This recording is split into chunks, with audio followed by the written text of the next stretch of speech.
வணக்கம். முதன்மை செய்திகளை பார்க்கலாம். முதலமைச்சர் ஸ்டாலின் தலைமையில் இன்று அமைச்சரவைக் கூட்டம் நடைபெறவுள்ளது. மாலை 5 மணிக்கு தலைமைச் செயலகத்தில் நடைபெறும் கூட்டத்தில் பல்வேறு முக்கிய விவகாரங்கள் குறித்து விவாதிக்கப்பட உள்ளது. ஆன்லைன் ரம்மி தடைச்சட்ட மசோதாவை தமிழக அரசுக்கு ஆளுநர் RN ரவி திருப்பி அனுப்பியுள்ளார். இதுகுறித்து ஆலோசிக்கப்பட உள்ளதாக தகவல் வெளியாகியுள்ளது. அதேபோல பொது பட்ஜெட், வேளாண் பட்ஜெட் மற்றும் அதில் இடம்பெறவுள்ள திட்டங்கள், அதற்கான நிதி ஒதுக்கீடுகள் குறித்தும் கூட்டத்தில் ஆலோசிக்கப்படும் என தகவல்கள் தெரிவிக்கின்றன. ஆளுநர்களுக்கு வாய் மட்டும்தான் உண்டு, காதுகள் இல்லை என முதலமைச்சர் ஸ்டாலின் விமர்சித்துள்ளார். உங்களில் ஒருவன் பதில்கள் என்ற தொடரில் கேட்கப்பட்ட கேள்விகளுக்கு முதலமைச்சர் ஸ்டாலின் பதிலளித்துள்ளார்.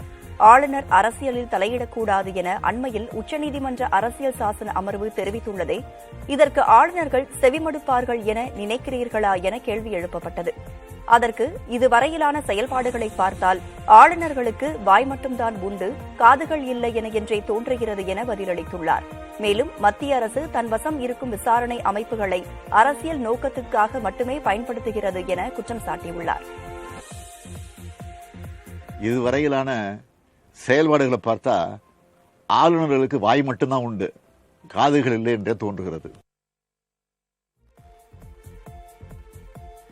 முன்னாள் முதலமைச்சர் ஜெயலலிதாவை விட தனது தாயும் மனைவியும் 100 மடங்கு வலிமையானவர்கள் என பாஜக மாநில தலைவர் அண்ணாமலை தெரிவித்ததற்கு முன்னாள் அமைச்சர் ஜெயக்குமார் பதிலளித்துள்ளார்.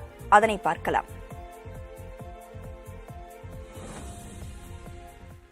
ஜெயலலிதா அம்மையார் அவர்கள் டெபாசிட் போச்சு, துணிஞ்சு நின்னாங்க, அடுத்த எலெக்ஷன் ஜெயிச்சாங்க. ஏன்னா தலைவர் ஒரு டெபாசிட் போனதுக்காக பின்னுவாங்கல. ஜெயலலிதா அம்மா டெபாசிட் போலியா, போச்சு. தலைவர் இப்படிதான் நிற்பாங்க. என்னுடைய ஊமை என்பது நானும் அப்படிப்பட்ட ஒரு பாதையில் தான் சென்று கொண்டிருக்கின்றேன். ஒரு தாய், என்னுடைய தாய் என்னை பொறுத்தவரை ஜெயலலிதா அம்மையாரோட 100 மடங்கு பவர்ஃபுல். என்னுடைய மனைவி என்னை பொறுத்தவரை ஜெயலலிதா அம்மையாரோட 1000 மடங்கு 100 மடங்கு பவர்ஃபுல். கம்பாரிசன் அது இல்ல. தலைவரா மேனேஜருக்காக அந்த எக்ஸாம்பிள் கொடுக்கப்பட்டுச்சு. அது யார் அந்த இன்டர்வியூ தெளிவா பார்த்தாலும் தெரியும். தலைவர்னா டெசிஷன் எடுக்கணும், எடுக்கிற டெசிஷன்ல நிக்கணும்.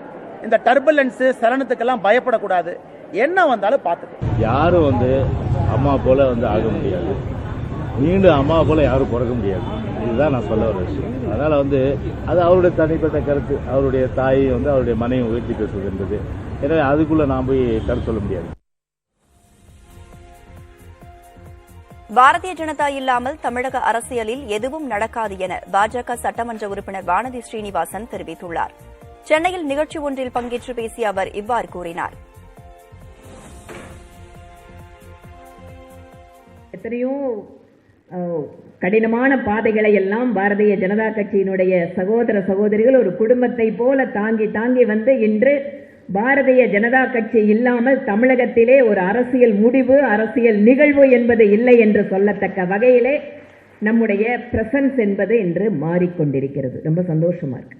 நாங்க பேருக்கு பெண் அமைச்சர்களை வச்சுக்குவோம், ஏதாவது ஒரு துறையை கொடுப்போம் அப்படிங்கிற மாதிரி இல்லாம எதெல்லாம் குரூஷியல் துறைகளாக இருக்கிறதோ, எதெல்லாம் சிக்னிபிகன்ட் துறைகள், அந்த துறைகளிலெல்லாம் பெண்களை நியமித்து அந்த பெண் அமைச்சர்களால் பெர்ஃபார்ம் பண்ண முடியும் அப்படின்னு காட்டியது பாரதிய ஜனதா கட்சி அரசு. அதிமுக மற்றும் பாஜக கூட்டணி கட்சிகளுக்கு இடையே மோதல் போக்கு நீடித்து வரும் நிலையில் கூட்டணி கட்சியுடன் சிறு சிறு சலசலப்புகள் வருவது சகஜம்தான் என முன்னாள் அமைச்சர் KP முனுசாமி தெரிவித்துள்ளார்.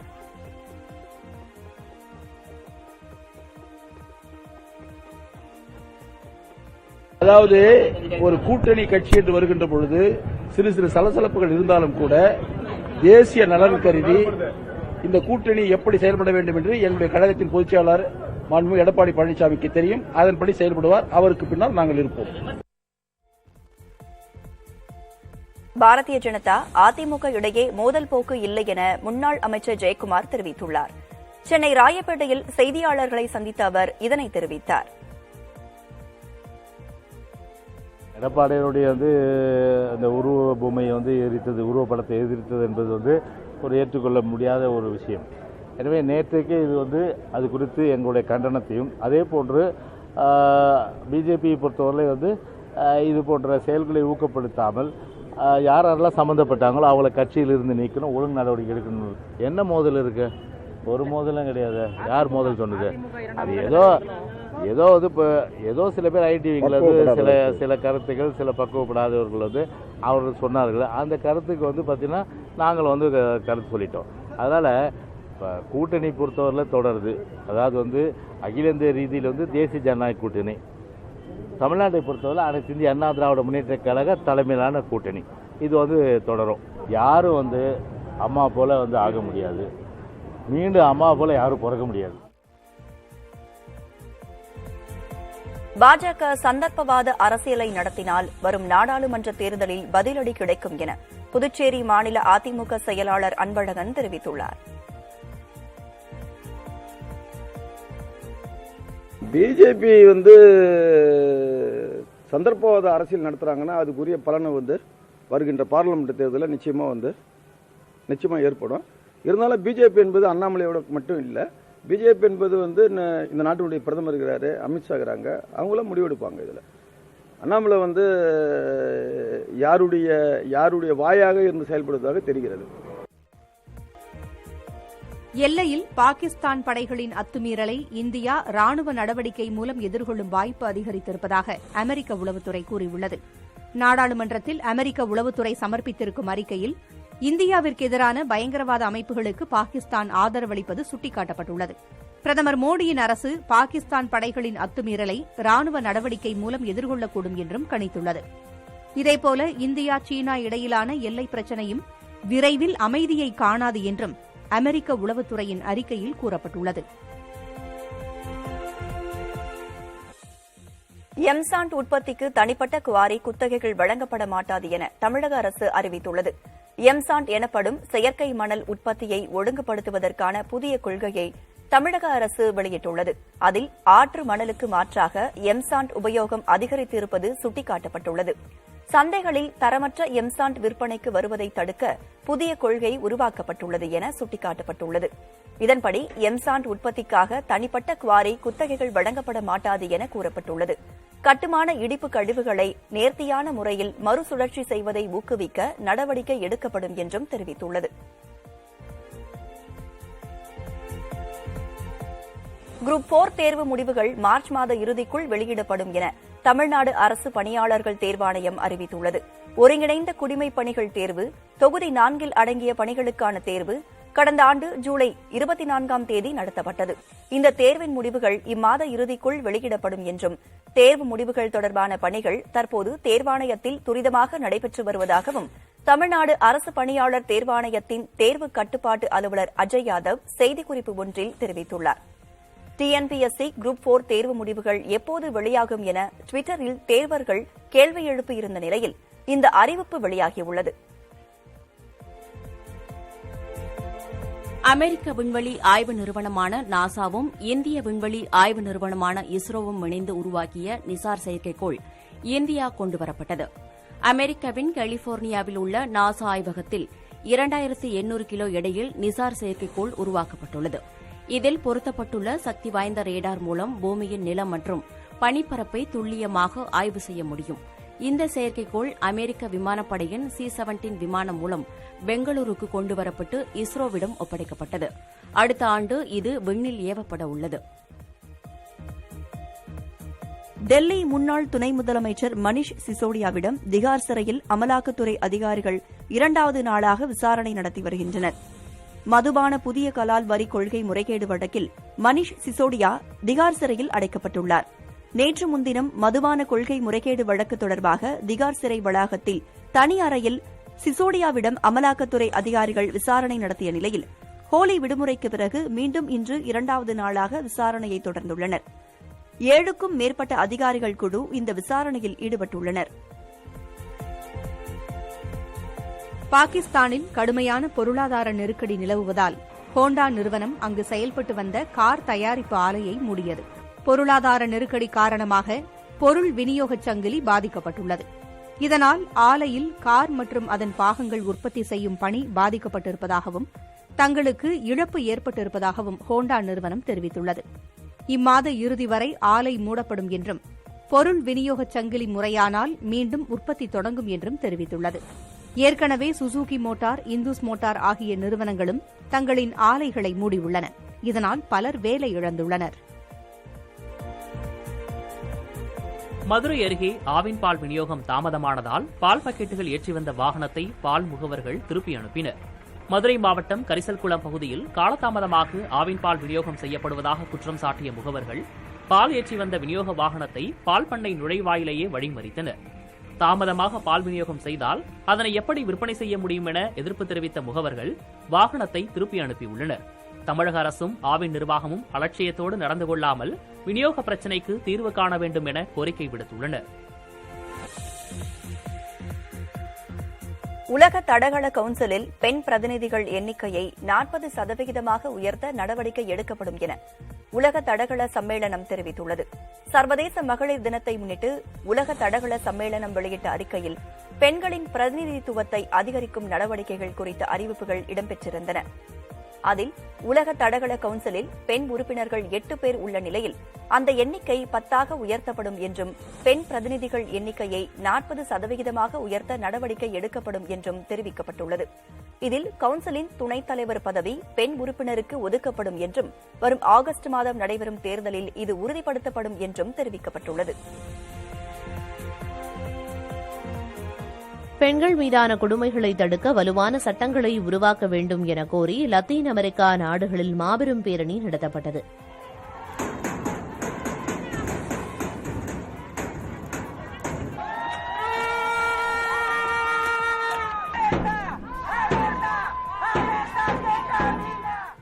மெக்சிகோ சிட்டியில் நடந்த பேரணியில் ஏராளமான பெண்கள் கலந்து கொண்டு தங்கள் கோரிக்கைகளை முழக்கங்களாக எழுப்பினர்.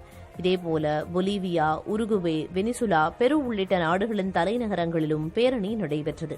பெண்களுக்கு எதிரான கொடுமைகளை தடுக்க வேண்டும், சம ஊதியம் வழங்க வேண்டும் என்பன உள்ளிட்ட கோரிக்கைகள் அடங்கிய பதாகைகளை ஏந்திக் கொண்டு ஆயிரக்கணக்கான பெண்கள் கலந்து கொண்டனர்.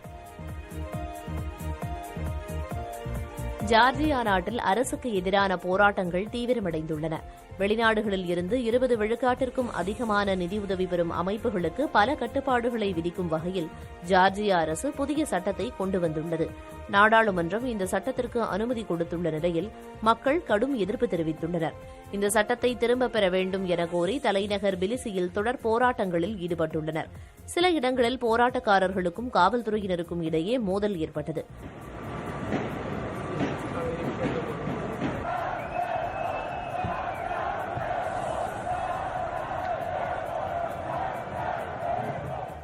போராட்டக்காரர்கள் அரசு வாகனங்களுக்கு தீ வைத்தனர். காவல்துறையினர் தண்ணீரை பீச்சியடித்து தீயை அணைத்தனர். பல இடங்கள் வன்முறை களமாக காட்சி தருகின்றன.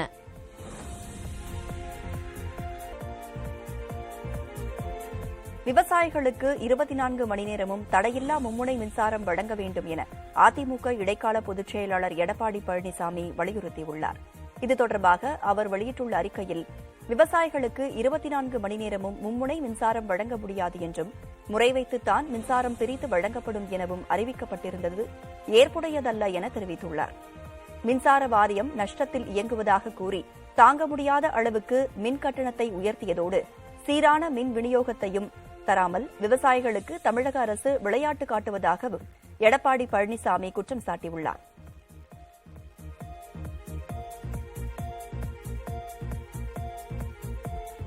விவசாயிகளுக்கு இந்த ஆண்டு 18 மணி நேர மும்முனை மின்சாரம் வழங்க நடவடிக்கை எடுக்கப்பட்டுள்ளதாக மின்துறை அமைச்சர் செந்தில் பாலாஜி தெரிவித்துள்ளார். செய்தியாளர்களிடம் பேசிய அவர், மின் தேவையை பூர்த்தி செய்வதற்கான நடவடிக்கைகள் எடுக்கப்பட்டு வருவதாக கூறினார். கோடை காலத்தில் எவ்வித பாதிப்பும் இல்லாமல் மின்சாரம் வழங்க நடவடிக்கை எடுக்கப்பட்டுள்ளதாகவும் மின் கட்டமைப்பை வலுப்படுத்தி வருவதாகவும் அவர் தெரிவித்துள்ளார். கட்டணமில்லா 100 யூனிட் மின்சாரம் நிறுத்தப்படாது என தெரிவித்த அமைச்சர் செந்தில் பாலாஜி, விவசாயிகளுக்கு 18 மணி நேரம் மும்முனை மின்சாரம் வழங்க முதலமைச்சர் ஸ்டாலின் உத்தரவிட்டுள்ளதாகவும் தெரிவித்தார். எனவே இந்த ஆண்டை பொறுத்த வரைக்கும் விவசாயிகளுக்கு காலை 6 to 8, அதே போல மாலை 6 to 10 இந்த 6 மணி நேரம் மட்டுமே இருமுனை மின்சாரமா இருக்கும். மீதி இருக்கக்கூடிய 18 மணி நேரமும் ஒட்டுமொத்தமாக மும்முனை மின்சாரம் வழங்குவதற்கு மின்சார வாரியம் நடவடிக்கை எடுத்திருக்கு. அவங்க கொடுத்தது 12 மணி நேரம் டெல்டா பகுதியில், டெல்டா அல்லாத பகுதிகளில் 9 மணி நேரம் கொடுத்தாங்க. ஒட்டுமொத்தமாக 18 மணி நேரம் மும்முனை மின்சாரம் வழங்குவதற்கு முதலமைச்சர்கள் உத்தரவுகளை வழங்கியிருக்கின்றார்கள். எனவே இதற்கு விவசாய பெருமக்கள் முழு ஒத்துழைப்பை வழங்குவார்கள் என்று நாங்கள் நம்புகிறோம். அதிமுக தலைமை அலுவலகத்தில் இடைக்கால பொதுச் செயலாளர் எடப்பாடி பழனிசாமி தலைமையில் மாவட்ட செயலாளர்கள் கூட்டம் நடைபெற்றது. அதிமுக பொதுக்குழு செல்லும் என உச்சநீதிமன்றம் தீர்ப்பளித்த பிறகு நடைபெற்ற முதல் மாவட்ட செயலாளர்கள் கூட்டம் என்பதால் எதிர்பார்ப்பு அதிகரித்திருந்தது. அதிமுக பாஜக கூட்டணி இடையிலான மோதல் போக்கு, இடைத்தேர்தல் தோல்வி உள்ளிட்ட பல்வேறு விவகாரங்கள் குறித்து இதில் ஆலோசிக்கப்பட்டது. அப்போது கட்சியின் கட்டமைப்புகளை வலுப்படுத்த நிர்வாகிகளுக்கு எடப்பாடி பழனிசாமி அறிவுரை வழங்கினார்.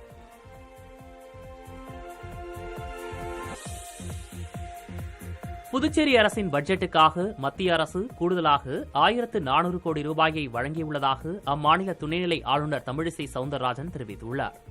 புதுச்சேரி சட்டப்பேரவையின் பட்ஜெட் கூட்டத்தொடர் துணைநிலை ஆளுநர் தமிழிசை சவுந்தரராஜன் உரையுடன் தொடங்கியது. அப்போது பேசிய துணைநிலை ஆளுநர், புதுச்சேரி அரசு நிதி நிர்வாகத்தை சிறப்பாக கையாண்டதால் கூடுதலாக 1400 கோடி ரூபாயை மத்திய அரசு வழங்கியுள்ளதாக தெரிவித்தார். புதுச்சேரி மாநிலத்தில் தனிநபர் வருமானம் 2,14,000 ரூபாயிலிருந்து 2,22,000 ரூபாயாக அதிகரித்துள்ளதாகவும் தமிழிசை பேசினார். முன்னதாக ஆண்டின் முதல் கூட்டத்தொடரில் உரையாற்ற வந்த துணைநிலை ஆளுநருக்கு பாரம்பரிய முறைப்படி அணிவகுப்பு மரியாதை வழங்கப்பட்டது.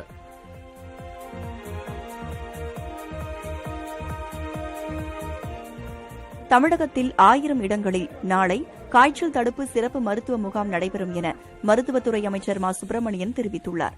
சென்னை நந்தனம் அரசு மாதிரி மேல்நிலைப் பள்ளியில் மாணவர்களுக்கு இலவச பல் பரிசோதனை செய்யும் திட்டத்தை மருத்துவத்துறை அமைச்சர் மா சுப்பிரமணியன், பள்ளிக்கல்வித்துறை அமைச்சர் அன்பில் மகேஷ் பொய்யாமொழி ஆகியோர் தொடங்கி வைத்தனர்.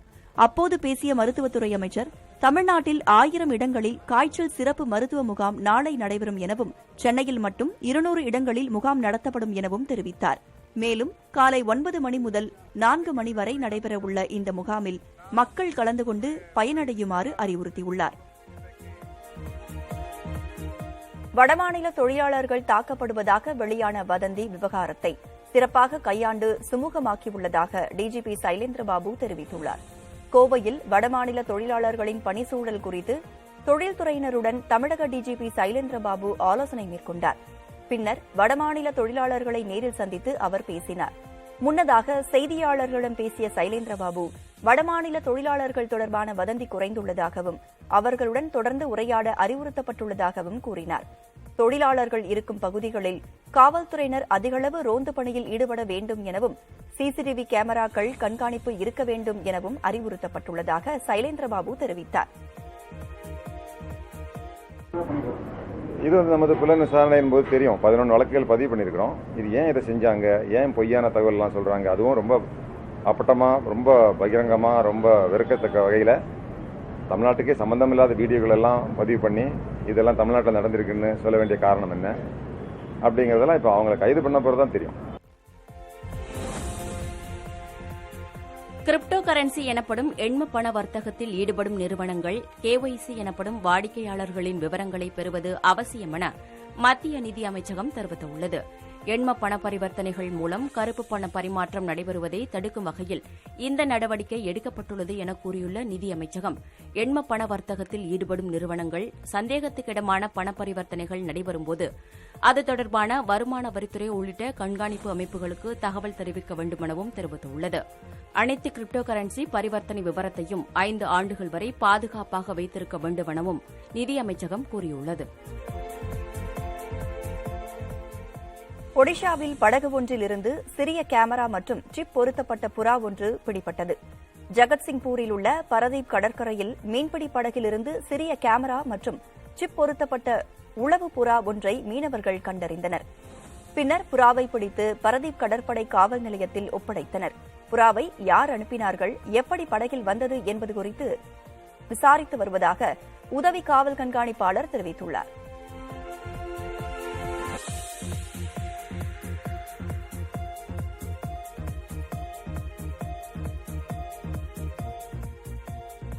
இந்தியாவுக்கான அமெரிக்க தூதராக எரிக் கார்செட்டியை நியமிக்கும் பரிந்துரைக்கு செனட் சபையின் வெளியுறவுக் குழு ஒப்புதல் அளித்துள்ளது. அமெரிக்க அதிபரான ஜோ பைடன் கடந்த 2021ஆம் ஆண்டு ஜூலை மாதம் இந்தியாவுக்கான அமெரிக்க தூதர் பதவிக்கு எரிக் கார்செட்டியின் பெயரை பரிந்துரைத்தார். எனினும் அவர் மீதான பாலியல் புகார் காரணமாக அதற்கு செனட் சபை அப்போது ஒப்புதல் அளிக்கவில்லை. பின் கடந்த ஜனவரி மாதம் எரிக் கார்செட்டியை மீண்டும் அந்த பதவிக்கு அதிபர் பைடன் பரிந்துரைத்தார். இந்நிலையில் அவரை இந்தியாவுக்கான தூதராக நியமனம் செய்யும் பரிந்துரைக்கு செனட் சபையின் வெளியுறவுக் குழு ஒப்புதல் அளித்துள்ளது. இதற்காக நடைபெற்ற வாக்குப்பதிவில் 13 பேர் ஆதரவாகவும் 8 உறுப்பினர்கள் எதிராகவும் வாக்களித்துள்ளனர். இதில் எதிர்க்கட்சியான குடியரசுக் கட்சியைச் சேர்ந்த 2 உறுப்பினர்களும் ஆதரவாக வாக்களித்துள்ளனர். விரைவில் செனட் சபையின் வாக்கெடுப்பு நடத்தப்பட்டு எரிக் கார்செட்டியின் நியமனம் உறுதி செய்யப்படும் என தெரிவிக்கப்பட்டுள்ளது.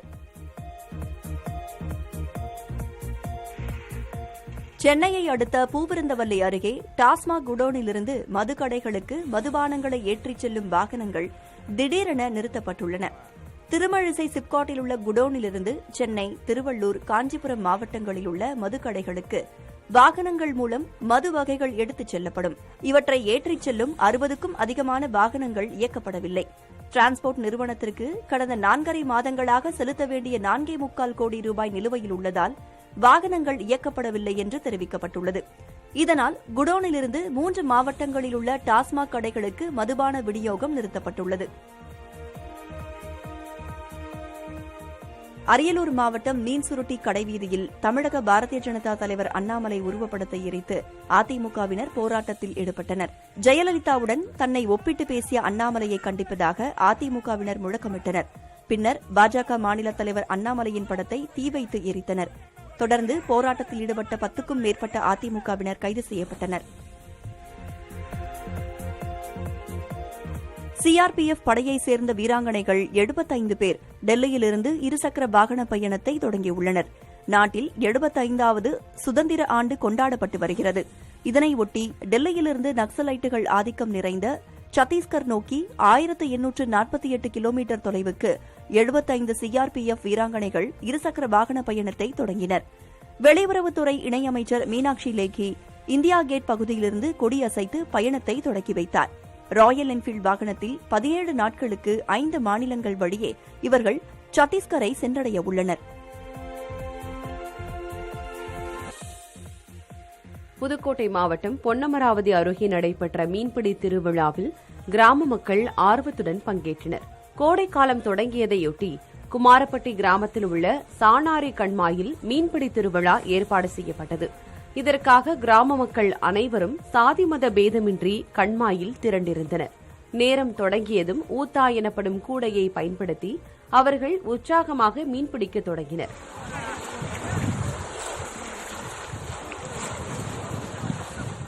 இதில் நாட்டு இன மீன்களான கெண்டை, கிழுத்தி, கட்லா, ஜிலேபி உள்ளிட்ட மீன்களை அவர்கள் போட்டி போட்டுக்கொண்டு பிடித்துச் சென்றனர். சமூக ஏற்றத்தாழ்வுகளை களையும் வகையில் காலங்காலமாக மீன்பிடி திருவிழாவை நடத்தி வருவதாக குமாரப்பட்டி கிராம மக்கள் கூறினர். கண்ணீர் புகை குண்டு வீசப்படுவதை எதிர்த்து கொழும்பில் நடைபெற்ற போராட்டத்தை கலைக்க காவல்துறையினர் மீண்டும் கண்ணீர் புகை குண்டுகளை வீசியுள்ளனர்.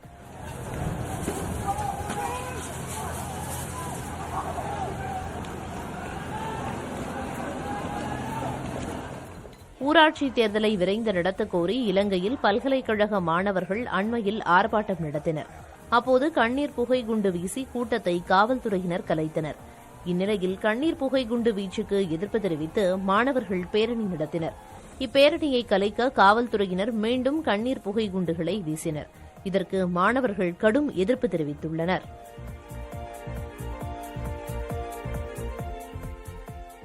மருத்துவ சிகிச்சைக்கு உதவி கோரிய தயாரிப்பாளர் வி.ஏ. துரையிடம் தொலைபேசியில் நலம் விசாரித்த நடிகர் ரஜினிகாந்த் தான் உதவி செய்வதாகவும் உறுதியளித்துள்ளார். தயாரிப்பாளர் வி.ஏ. துரை உடல்நிலை பாதிக்கப்பட்டு வறுமை காரணமாக உரிய சிகிச்சை பெற முடியாமல் தவித்து வருகிறார். தனது சிகிச்சைக்கு அதிக பணம் தேவைப்படுவதால் திரையுலகினர் கொடுத்து உதவ வேண்டும் என வலியுறுத்தினார். இந்நிலையில் நடிகர் ரஜினிகாந்த் வி.ஏ. துரையிடம் தொலைபேசியில் நலம் விசாரித்தார். எதற்கும் கவலைப்பட வேண்டாம், நான் பார்த்துக் கொள்கிறேன் என நம்பிக்கை தெரிவித்துள்ளார்.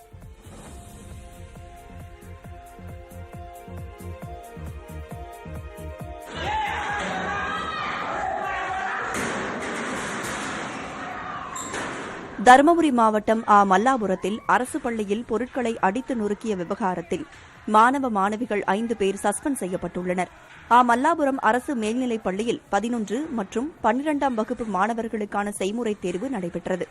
தேர்வு முடிந்த பின் கொண்டாட்டத்தில் ஈடுபட்ட மாணவ மாணவிகள் வகுப்பறையிலிருந்த மேஜை, நாற்காலிகளை தூக்கி வீசியும் பொருட்களை அடித்து நொறுக்கியும் சேதப்படுத்தினர். இது தொடர்பான வீடியோ வெளியான நிலையில் பொருட்களை சேதப்படுத்திய 5 மாணவ மாணவிகள் சஸ்பெண்ட் செய்யப்பட்டுள்ளனர். திருப்பூரில் டிஜிபி சைலேந்திரபாபு செய்தியாளர்களை சந்தித்து வருகிறார். நேரலையில் பார்க்கலாம். மைக்ரன் லேபரேட்டர்ஸை நேரடியாக அவங்க கான்டாக்ட் பண்ணியிருக்கிறாங்க. 467 கம்பெனிஸை திருப்பூர் போலீசார் நேரில் சென்று ஆய்வு நடத்தியிருக்கிறாங்க. அங்கே உள்ள ஒர்க்கர்ஸுக்கு கான்ஃபரன்ஸ் கொடுத்துருக்குறாங்க. இந்த திருப்பூர் போலீஸ் அதிகாரிகள் தான் மொத்தம் 3 வழக்குகள் பதிவு பண்ணி ஒரு முக்கிய குற்றவாளிகளை கைது பண்ணியிருக்கு. இந்த புலன் விசாரணையில் இப்போ இந்த குற்றவாளிகளுக்கு இவங்க ஏதாவது பணம் வாங்கியிருக்கிறாங்களா, பணம் வாங்கியிருக்கிறாங்க அப்படின்னு பார்க்கறதுக்காக ஃபினான்ஷியல் இன்வெஸ்டிகேஷன், அதாவது குற்ற வழக்கு மட்டுமில்லை, இவங்களுடைய வங்கி கணக்கு என்ன அப்படிங்கிறத பற்றியும் நம்ம விசாரிச்சுட்டு இருக்கிறோம். திருப்பூரையும் கோயம்புத்தூரை பொறுத்தவரையில் காவல்துறை இவ்வளோ சிறப்பாக செயல்பட்டுருக்கிறவங்களுக்கெல்லாம் தெரியுது. அதே மாதிரி தொழில் முனைவர்கள், தொழில் அதிபர்கள் அவங்களும் தனி முயற்சி பண்ணி காவல்துறைக்கு தகவல் கொடுத்தாங்க. அவங்களும் தொழிலாளர்கிட்ட நேராக பேசி இந்த மாதிரி ஒன்று நடக்கலை அப்படிங்கிறத சொல்லியிருக்கிறாங்க. நமது தமிழ்நாடு காவல்துறையில் இந்தி பேசக்கூடிய அதிகாரிகள் அவங்கள்ட்ட இருந்து வீடியோ எல்லாம் பதிவு பண்ணி அதையும் இவங்கள் மத்தியில் எடுத்து சொல்லி புரிய வச்சு இந்த மோசமான சிச்சுவேஷனை சமாளிச்சிருக்கிறோம். ஆனால் இது ரூமர் என்பது, வதந்தி என்பது ரொம்ப ரொம்ப ஆற்றல் படைத்தது, ரொம்ப ஆபத்தானது. வதந்திகளின் அடிப்படையில் எந்த தப்பும் செய்யாதவங்களெல்லாம் கொலை செய்யப்பட்டிருக்கிறாங்க, குழந்தை கடத்திட்டு இருக்காங்க அப்படின்னு கேள்விப்பட்டு ஒரு 6 ஆண்டுகளுக்கு முன்னாடி நிறைய பேர் எந்த தப்பும் பண்ணாதவங்க அப்பாவிகளை பொதுமக்களே கொலை பண்ணியிருக்கிறாங்க. அப்படி நிகழ்ச்சியில் நடந்திருக்குது. எனவே இதை நம்ம தொடர்ந்து கண்காணிக்க வேண்டும் என்று காவல்துறை அதிகாரிகள்ட்ட நம்ம உத்தரவிட்டிருக்கிறோம். எல்லா தொழிற்சாலைகளுக்கும் காவல் அதிகாரிகள் விஜயம் பண்ண வேண்டும், அவங்களோட தொடர்ந்து கண்காணிக்கணும். ஒரு சின்ன பிரச்சனைனாலும் உடனுக்குடன் அவங்க அட்டன் பண்ணணும். பெட்ரோல் வெஹிக்கிள் அடிக்கடி போகணும். ஒரு வேலை பார்க்கக்கூடிய இடத்துல ஒரே ஒரு நபரை மட்டும் ஒரு லைசன் ஆஃபீஸராக பிஆர்ஓ மாதிரி வச்சு அவர் மூலமாக தொடர்ந்து கண்காணிக்கணும், கேட்டு தெரிந்து கொள்ள வேண்டும் என்று நம்ம உத்தரவிட்டிருக்கிறோம். அந்த திருப்பூரில் டிஜிபி சைலேந்திரபாபு செய்தியாளர்களை சந்தித்த காட்சிகளை பார்த்தோம். அதில் வடமாநில தொழிலாளர்கள் பற்றிய வதந்தி பதிவுகள் நீக்கப்பட்டிருக்கிறது என்று டிஜிபி சைலேந்திரபாபு கூறியிருந்தார். விவரங்களை பின்னர் செய்தி வடிவில் விரிவாக பார்க்கலாம். இடைவேளைக்கு பிறகு மற்ற செய்திகளை பார்க்கலாம். ஆன்லைன் சூதாட்ட தடை சட்ட மசோதாவை ஆளுநர் திருப்பி அனுப்பியதற்கான காரணத்தை தமிழக அரசு தெரிவிக்க வேண்டும் என பாஜக தலைவர் அண்ணாமலை கேட்டுக் கொண்டார். சென்னை விமான நிலையத்தில் செய்தியாளர்களிடம் பேசிய அவர் இவ்வாறு கூறினார். BJP Tamil Nadu, we are all for the bill. We are all against online rummy. All we want to do is, if it's a faulty bill, with a lot of pressure, we make the governor to sign. Because we all know, if the speaker and the honorable MLAs in the house, they repass it again without any changes to it, if it goes back to the governor's office, 100% the governor has to sign. 100% we know that the governor has to sign it. There is no doubt about that, sir. There is no debate also. Online rummy தடை சட்டத்தை திருப்பி அனுப்பியது ஆளுநரின் அதிகார மமதை என மதிமுக பொதுச் செயலாளர் வைகோ கண்டனம் தெரிவித்துள்ளார். இது தொடர்பாக அவர் வெளியிட்டுள்ள அறிக்கையில் 21 சட்ட மசோதாக்களுக்கும் ஆளுநர் RN ரவி ஒப்புதல் அளிக்காமல் கிடப்பில் போட்டிருப்பது கண்டனத்திற்குரியது என தெரிவித்துள்ளார். மேலும் ஆளுநர் அரசியலமைப்பு சட்டப்படி தனது கடமையை நிறைவேற்றாமல் இந்துத்துவ சனாதன சக்திகளின் பிரச்சார செயல்பட்டு வருவதை அனுமதிக்க முடியாது எனவும் வைகோ அறிக்கையில் குறிப்பிட்டுள்ளார்.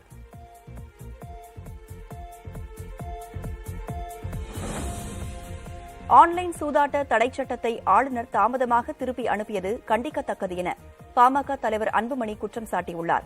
இதுகுறித்து அறிக்கை ஒன்றை வெளியிட்டுள்ள அவர், ஆன்லைன் சூதாட்டத்தை தடை செய்ய மாநில அரசுகளுக்கு அதிகாரம் இல்லை என்று ஆளுநர் உறுதியாக நம்பியிருந்தால் மசோதாவை உடனேயே திருப்பி அனுப்பியிருக்கலாமே என வினவியுள்ளார். ஆளுநரின் செயல் கண்டிக்கத்தக்கது எனவும் அன்புமணி குற்றம் சாட்டியுள்ளார். மேலும் இவ்விவகாரம் குறித்து விவாதிக்க அரசு அனைத்து கட்சி கூட்டத்தை கூட்ட வேண்டும் என்று கூறியுள்ள அவர், வரும் 20ஆம் தேதி நடைபெறவுள்ள சட்டப்பேரவை நிதிநிலை அறிக்கை கூட்டத்தொடரில் ஆன்லைன் சூதாட்ட தடை சட்ட முன்வரவை மீண்டும் நிறைவேற்ற தமிழக அரசு நடவடிக்கை எடுக்க வேண்டும் என வலியுறுத்தியுள்ளார்.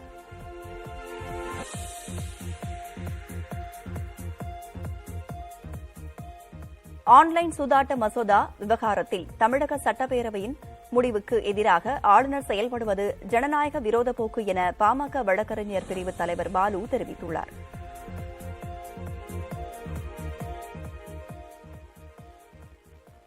தொடர் தற்கொலைகளை தடுப்பதற்கு உடனடியாக மாநில அரசு ஒரு அனைத்து கட்சி கூட்டத்தை கூட்டி வரும் கூட்டத்தொடரில் இந்த மீண்டும் ஆன்லைன் சூதாட்ட தடை மசோதா சட்டம் கொண்டு வருவதற்கான நடவடிக்கைகளை மேற்கொள்ள வேண்டும்.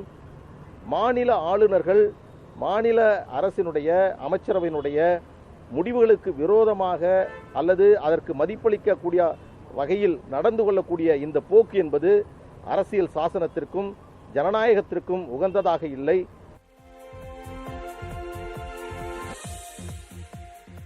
தமிழக கோவில்களில் தமிழ் வழியில் திருக்குட நன்னீராட்டு செய்ய உத்தரவுகளை பிறப்பிக்குமாறு முதலமைச்சருக்கு தெய்வீக பேரவை கேட்டுக் கொண்டுள்ளது. குன்றக்குடி ஆதீனம், மதுரை ஆதீனம், மயிலம் ஆதீனம், பேரூர் ஆதீனம், சிரவை ஆதீனம், காமாட்சிபுர ஆதீனம் ஆகியவை அடங்கிய தெய்வீக பேரவை முதலமைச்சருக்கு கடிதம் ஒன்றை எழுதியுள்ளது. அதில் உயர்நீதிமன்ற மதுரை கிளை உத்தரவின்படி தமிழ் வழியில் திருக்குட நன்னீராட்டு செய்ய தகுந்த அரசாணையையும் தகுந்த வழிகாட்டுதல் நெறிமுறைகளையும் பிறப்பிக்குமாறு தெய்வீக பேரவை கேட்டுக் கொண்டுள்ளது. தஞ்சை பெரிய கோவில், கங்கை கொண்ட சோழபுரம் உள்ளிட்ட கோவில்களில் வடமொழி வழிபாடுகளோ பிறமொழி வழிபாடுகளோ நடந்ததாக எவ்வித சரித்திர குறிப்புகளும் இல்லை என்றும் கடிதத்தில் சுட்டிக்காட்டியுள்ளன.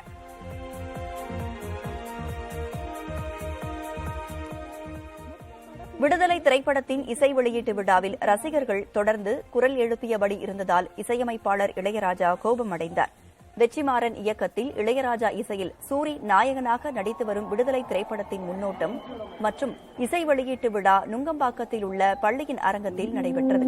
இந்நிகழ்வில் கலந்து கொண்ட இளையராஜா பேசியபோது, திரையுலகிற்கு வெற்றிமாறன் மிக முக்கியமான இயக்குநர் என்றும் இப்படத்தில் இதுவரை நீங்கள் கேட்காத இசையை கேட்பீர்கள் என்றும் கூறினார். இதனை கேட்ட ரசிகர்கள் உற்சாக குரல் எழுப்பியபடியே இருந்ததால் இளையராஜா பேச இயலாத சூழல் ஏற்பட்டது. இதனால் கோபமடைந்த இளையராஜா, இப்படி கத்திக்கொண்டு இருந்தால் எப்படி, கத்தினால் மைக்கை கொடுத்துவிட்டு போய்விடுவேன் என கூறினார். அதில் கிடைத்த அனுபவங்களை வைத்து நான் சொல்வது, வெற்றிமாறன் ஒரு திரையுலகத்திற்கு கிடைத்த ஒரு நல்ல டைரக்டர். இந்த படத்தில் நீங்கள் இதுவரை கேட்காத இசையை கேட்பீர்கள்.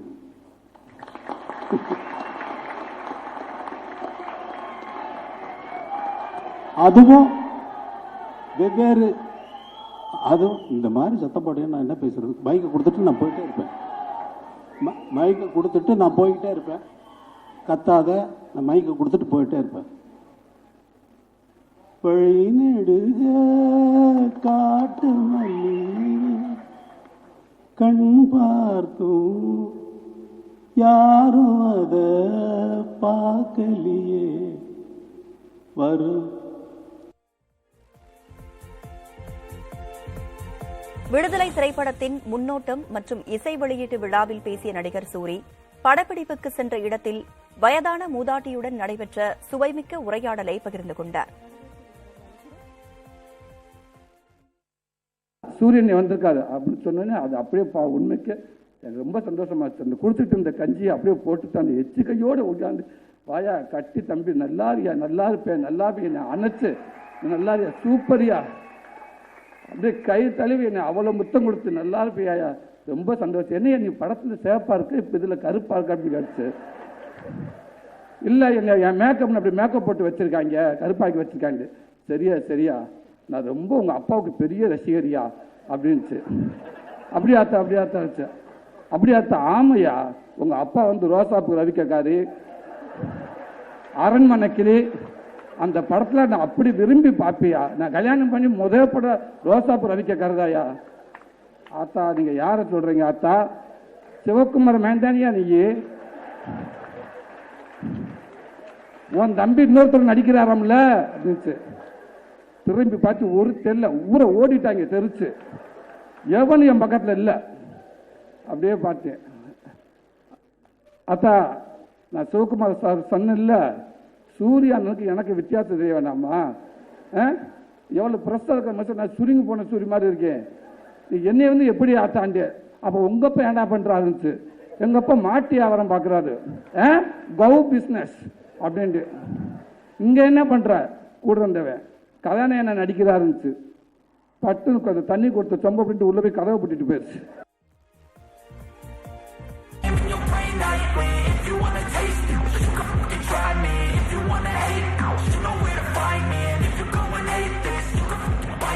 I'll be cruising cruising in my lane fast, call it high speed. I've been working hard, yeah, I've been working nightly. If you think you'll win, not likely. November மாதம் தீபாவளி பண்டிகையை முன்னிட்டு படம் வெளியாகும் என தெரிகிறது.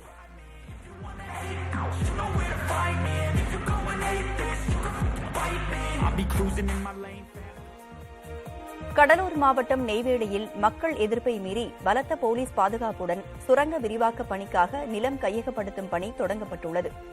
என்எல்சி நிறுவனம் தனது 2வது பழுப்பு நிலக்கரி சுரங்கத்தை விரிவாக்கம் செய்வதற்காக மேல்வளையமாதேவி, கீழ்வளையமாதேவி, கரிவேட்டி, கத்தாழை உள்ளிட்ட 5க்கும் மேற்பட்ட கிராமங்களில் நிலத்தை கையகப்படுத்த முயன்று வருகிறது.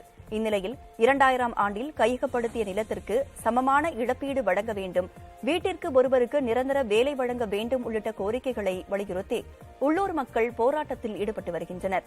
இதற்கிடையே 500க்கும் மேற்பட்ட காவலர்களின் பாதுகாப்புடன் கீழ்வளையமாதேவி பகுதியில் 2006ஆம் ஆண்டு கையகப்படுத்திய நிலப்பரப்பை என்எல்சி நிறுவனம் தற்போது சமப்படுத்தும் பணியை செய்து வருகிறது. நீலகிரி மாவட்டம் குன்னூரில் கடந்த 2 நாட்களாக சுற்றித் திரிந்த 5 காட்டு யானைகள் வனப்பகுதிக்குள் அனுப்பப்பட்டன. மேட்டுப்பாளையம் பகுதியில் கடும் வறட்சி நிலவுவதால் உணவு மற்றும் குடிநீர் தேடி 5 காட்டு யானைகள் குன்னூர் அருகே உள்ள காட்டேரி பூங்கா, ரன்னிமேடு ரயில் நிலையம் மற்றும் நஞ்சப்பச்சத்திரம் பகுதிகளில் உலா வந்தன. தகவலின் பேரில் யானைகளை கண்காணித்து வந்த வனத்துறையினர் கூட்டு முயற்சியால் அவற்றை அடர்ந்த வனப்பகுதிக்குள் அனுப்பும் முயற்சியில் ஈடுபட்டனர். அதன்படி காவல்கோம்பை பகுதிக்கு யானைகளை அனுப்பினர்.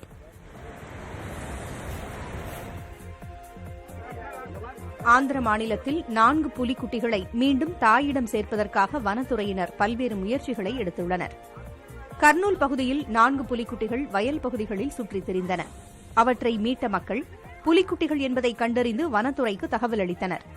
பின்னர் புலிக்குட்டிகள் பாதுகாப்பான அறைக்குள் வைத்து பராமரிக்கப்பட்டன. இந்நிலையில் குட்டிகளை தேடி தாய்ப்புலி மிக ஆக்ரோஷமாக வலம் வருவதாக கர்னூல் மக்கள் அச்சம் தெரிவித்துள்ளனர். எனவே தாயிடம் புலிக்குட்டிகளை சேர்ப்பதற்காக வனத்துறையினர் சிசிடிவி கேமராவை பொருத்தியுள்ளனர். தாய்ப்புலியின் இருப்பிடத்தை கண்டறியும் பணியில் 300 பேர் ஈடுபட்டிருக்கின்றனர்.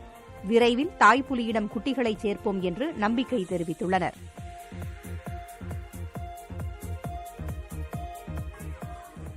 தூத்துக்குடி மாவட்டம் ஸ்ரீவைகுண்டம் அருகே ஆழ்வார் திருநகரியில் ஆதிநாதர் கோயிலில் மாசி திருவிழாவையொட்டி நடத்தப்பட்ட தேரோட்டத்தில் திரளான பக்தர்கள் பங்கேற்று வழிபட்டனர்.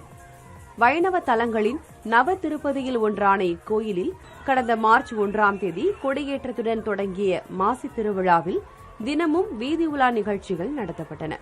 முக்கிய நிகழ்ச்சியாக 9ஆம் திருவிழாவாக இன்று தேரோட்டம் நடைபெற்றது. இதில் சகல அலங்காரத்தில் நம்மாழ்வார் எழுந்தருளிய திருத்தேரை திரளான பக்தர்கள் வடம்பிடித்து பரவசத்துடன் இழுத்தனர்.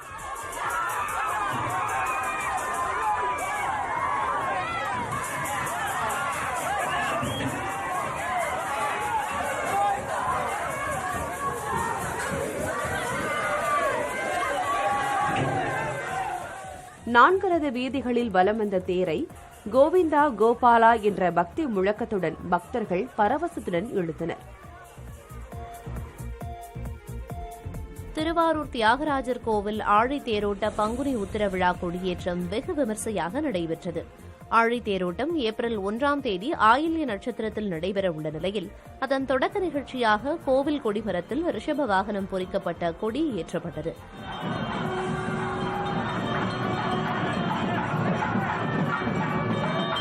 முன்னதாக 54 அடி உயர கொடிமரத்திற்கு வேத மந்திரங்கள் முழங்க பூஜைகள் செய்யப்பட்டன.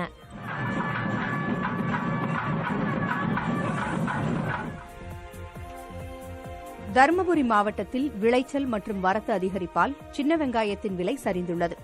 தருமபுரி, பாலக்கோடு, பென்னாகரம், காரிமங்கலம், மாரண்டஹள்ளி உள்ளிட்ட பல்வேறு பகுதிகளில் 10,000 ஹெக்டேர் பரப்பளவில் சின்ன வெங்காயம் சாகுபடி செய்யப்பட்டு வருகிறது.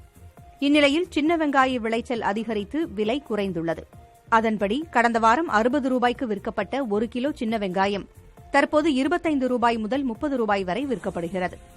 நேரடியாக கொள்முதல் செய்யும் வியாபாரிகளும் கிலோ 15 ரூபாய் முதல் 20 ரூபாய் வரை வாங்கிச் செல்வதாக விவசாயிகள் கூறுகின்றனர்.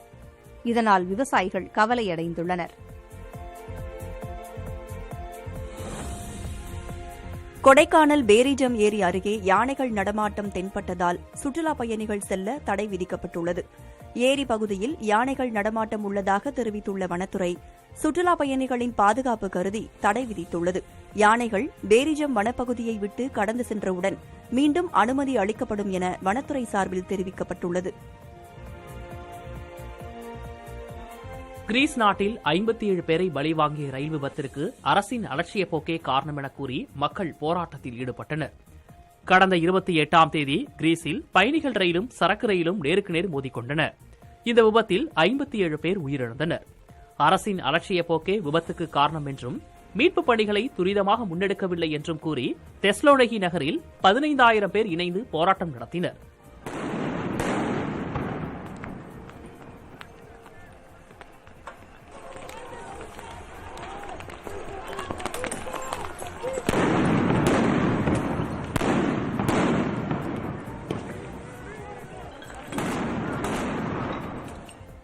அப்போது காவல்துறையினர் மீது பெட்ரோல் குண்டுகளை வீசினர். அப்போது காவல்துறையினருக்கும் பொதுமக்களுக்கும் இடையே மோதல் ஏற்பட்டது. பிரேசிலின் புகழ்பெற்ற இயேசு கிறிஸ்து சிலை சர்வதேச மகளிர் தினத்தை ஒட்டி ஊதா நிறத்தில் மின்னியது. ரியோ டி ஜெனீரோ நகரில் உள்ள இயேசு கிறிஸ்து சிலை அந்த நகரின் அடையாளமாக பார்க்கப்படுகிறது. மகளிர் தினத்தை ஒட்டி இந்த சிலை ஊதா நிறத்தில் ஒளிரூட்டப்பட்டது. இரவு நேரத்தில் ஊதா நிறத்தில் இயேசு கிறிஸ்து சிலை மின்னியதை ஏராளமான மக்கள் கண்டு ரசித்தனர்.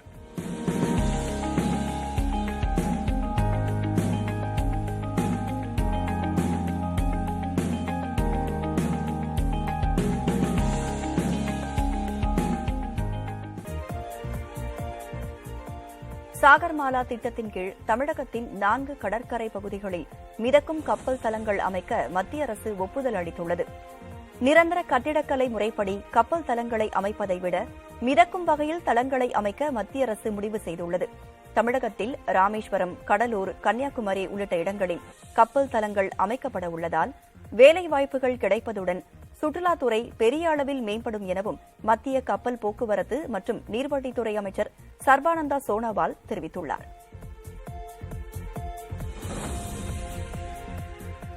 சென்னையில் வரும் 22ஆம் தேதி இந்தியா, ஆஸ்திரேலியா அணிகளுக்கு இடையிலான 3வது ஒருநாள் கிரிக்கெட் போட்டி நடைபெறவுள்ள நிலையில் அதற்கான ஆன்லைன் டிக்கெட் விற்பனை வரும் 13ஆம் தேதி முதல் தொடங்க உள்ளது. 1,500 ரூபாய் முதல் 10,000 ரூபாய் வரை ஆன்லைன் டிக்கெட் விலை நிர்ணயம் செய்யப்பட்டுள்ளது. நேரடி டிக்கெட் விற்பனை சேப்பாக்கம் மைதானத்தில் வரும் 18ஆம் தேதி காலை 11 மணிக்கு தொடங்குகிறது. முன்னதாக வரும் 17ஆம் தேதி சேப்பாக்கம் மைதானத்தில் புதிதாக கட்டப்பட்ட 2 அரங்குகளை முதலமைச்சர் மு க ஸ்டாலின் திறந்து வைக்க உள்ளார். இந்நிலையில் விளையாட்டுத்துறை அமைச்சர் உதயநிதி ஸ்டாலின், சென்னை சூப்பர் கிங்ஸ் அணி கேப்டன் தோனி உள்ளிட்டோர் பங்கேற்க உள்ளனர்.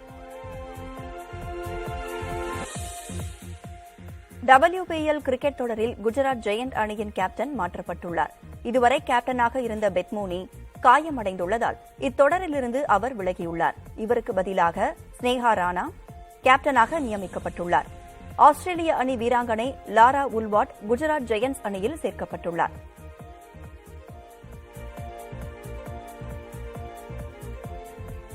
நீலகிரி மாவட்டம் கூடலூர் அருகே குடும்ப பிரச்சினை காரணமாக விவசாயி ஒருவர் நாட்டு துப்பாக்கியால் சுட்டு தற்கொலை செய்து கொண்டார்.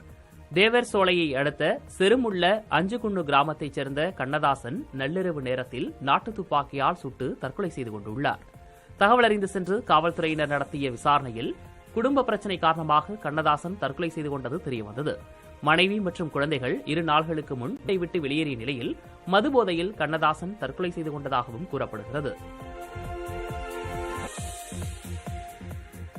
கோவை மாவட்டம் பொள்ளாச்சி அருகே ஒரு வீட்டில் ஏற்பட்ட தீ விபத்தில் காவல் ஆய்வாளர் உள்ளிட்ட 2 பேர் உயிரிழந்தனர்.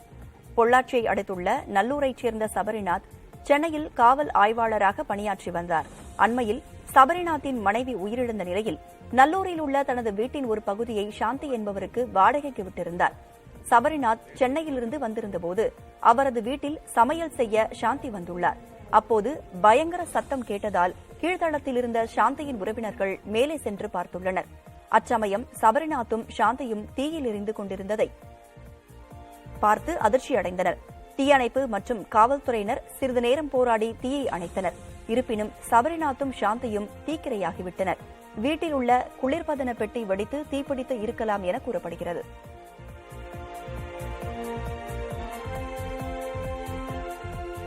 தேனி மாவட்டம் ஆண்டிப்பட்டியில் செண்டு மல்லி பூக்களுக்கு உரிய விலை கிடைக்காததால் விவசாயிகள் பூக்களை சாலை ஓரம் கொட்டி வருகின்றனர். ஆண்டிப்பட்டி, கன்னியப்பிள்ளைப்பட்டி, ராஜதானி, பாலக்கோம்பை உள்ளிட்ட பல்வேறு கிராமங்களில் செண்டு மல்லிப்பூக்கள் அதிக அளவில் சாகுபடி செய்யப்படுகிறது. இந்நிலையில் செண்டு மல்லிப்பூக்கள் நன்றாக விளைந்து சந்தைகளுக்கு வரத்து அதிகரித்துள்ளது. இதனால் பூக்களின் விலை சரிந்து கிலோ 10 ரூபாய்க்கு மட்டுமே ஏலம் போயின. விலை சரிவால் வேதனையடைந்த விவசாயிகள் பூக்களை சாலை ஓரம் கொட்டி வருகின்றனர். இதுபோன்ற காலங்களில் விவசாயிகளுக்கு உதவ தங்கள் பகுதியில் நறுமண பொருட்கள் உற்பத்தி ஆலை அமைத்து தர வேண்டும் என அவர்கள் கோரிக்கை வைக்கிறார்கள். ஆன்லைன் சூதாட்ட தடை சட்டத்திற்கு ஆளுநர் இன்னும் ஒப்புதல் அளிக்காதது குறித்து ஓய்வு பெற்ற நீதிபதி சந்துருவிடம் நமது செய்தியாளர் முருகேசன் நடத்திய கலந்துரையாடலை பார்க்கலாம். தமிழக சட்டப்பேரவையில் நிறைவேற்ற ஆன்லைன் சூதாட்ட மசோதாவை தமிழக ஆளுநர் ஆர் என் ரவி திருப்பி அனுப்பியுள்ளார். இதுகுறித்து இந்த சட்ட மசோதாவை தயாரித்த நீதியரசர் சந்துரு அவரிடம் பேசலாம். சார் வணக்கம். ஆன்லைன் சூதாட்ட மசோதா ஆளுநர் திருப்பி அனுப்பிச்சிருக்காரு. இதுக்கு என்ன காரணம் நினைக்கிறீங்க சார்? ரொம்ப விசித்திரமான காரணம். அவர் 8 காரணம் சொல்லியிருக்கிறதா பத்திரிகையில் போட்டிருக்காங்க. ஆனால் உண்மையிலே என்னன்னா, இதே சட்டத்துடைய பிரதி அவசர சட்டமாக இவர் தான் பிரமுல்கேட் பண்ணியிருக்காரு. இவர் பிரகடனப்படுத்தின அதே அவசர சட்டத்தை மசோதாவாக வரும்போது இப்படி ஆட்சேபனை தெரிவிக்கும் போது முதல்ல ஏன் கையெழுத்து போட்டார்? அப்போ சட்டப்பூர்வமாக இருந்தது, இப்போ எப்படி சட்ட விரோதமாச்சுன்னு தெரியல. அதுக்கு அவர் பதில் சொல்லவே இல்லை. இன்னை வரைக்கும் அவசரத்துக்கு ஏன் ஒப்புதல் கொடுத்தோம், அதே ஒரு பிரதி மேலே மசோதாவுக்கு ஏன் கொடுக்கலன்னு சொல்லலை. இப்போ அவர் சொல்லியிருக்கக்கூடிய காரணங்கள், அந்த அத்தனை காரணங்களும் தமிழ்நாடு அரசு ஏற்பாடு செய்த அந்த கமிட்டி என்னோட தலைமையில் ஆன்லைன் ரம்மி தடை சட்டத்தை பற்றி அரசுக்கு பரிந்துரைப்பதற்காக ஒரு கமிட்டி, அந்த கமிட்டியோட தலைவர் நான். இதில் இவர் சொன்ன எல்லா காரணமும் நான் பதில் சொல்லியிருக்கோம். இவர் சொன்ன அத்தனை காரணமும் அது பதில் சொல்லியிருக்கோம். தமிழ்நாடு அரசு எங்களோட அறிக்கையை மட்டுமல்லாமல் பொது கருத்தையும் கேட்டறிந்து தான் அவசர சட்டத்தை நிறைவேற்றினாங்க. இவர் அவசர சட்டத்தை கையெழுத்து போட்டார். அதில் விதிகள்லாம் எழுதி அதை நடைமுறை கொண்டு வரதுக்குள்ள சட்டமன்றம் கூட்டப்பட்டது. பட்ஜெட் தொடர் வந்துச்சு. சட்டமன்றம் கூட்டிய பிறகு 3 வார காலத்துக்குள் மறுபடியும் மசோதா நிறைவேற்றலைன்னா அவசர சட்டம் காலாவதி ஆகிடும். அது காலாவதி ஆகிடுது. இப்போது மசோதாவை 4 மாதம் கழித்து இப்படி காரணம் சொல்லும்போது இதில் ஏதோ ஒரு உள்நோக்கம் இருக்கிறதா தெரியுது. இப்போ இந்த சூதாட்டத்தை தடை செய்கிறத விட இவர் விளையாடுறதே ஒரு சூதாட்டம் மாதிரி இருக்கிறதா எனக்கு தோன்றுது. 144 நாட்களுக்கு பிறகு இந்த மசோதா திருப்பி அனுப்பிச்சிருக்காரு. நீங்களே சொல்ல உள்நோக்கம் இருக்கும். என்ன மாதிரியான உள்நோக்கம் இருக்கும்? என்ன ரீசன் சார்? இவரை நான் ஒரு தனிப்பட்ட முறையில் ஒரு ஆளுநராக நான் பார்க்கல. இப்போ தென் மாநிலங்களில் இருக்கக்கூடிய 3 மாநிலங்கள், தெலுங்கானா, தமிழ்நாடு, கேரளா, பஞ்சாபில் இருக்கிற மாநிலம், இந்த 4 மாநிலமும் பாஜக அல்லாத அரசு, எதிர்கட்சி அரசுகள் இருக்குது. அந்த அரசுக்கு ஒரு ஆளுநர் அனுப்புவது அந்த அரசோட அனுசரணையாக அரசமைப்பு சட்டப்படி நடந்து கொள்ளணும். ஆனால் இந்த 4 ஆளுநர்களும் ஒரு பிரச்சனையில் எல்லாரும் ஒருமித்த கருத்தாக இருக்காங்க. தமிழ்நாட்டில் 20 சட்ட மசோதாக்களுக்கு ஒப்புதல் கிடைக்கல, 17 சட்ட மசோதாக்களுக்கு தெலுங்கானாவில் ஒப்புதல் கிடைக்கல, கேரளாவில் 19 மசோதாவுக்கு ஒப்புதல் கிடைக்கல. இது மாதிரி நடந்ததே கிடையாது. அண்மை செய்திகளுக்காக இணைந்திருங்கள் புதிய தலைமுறையோடு.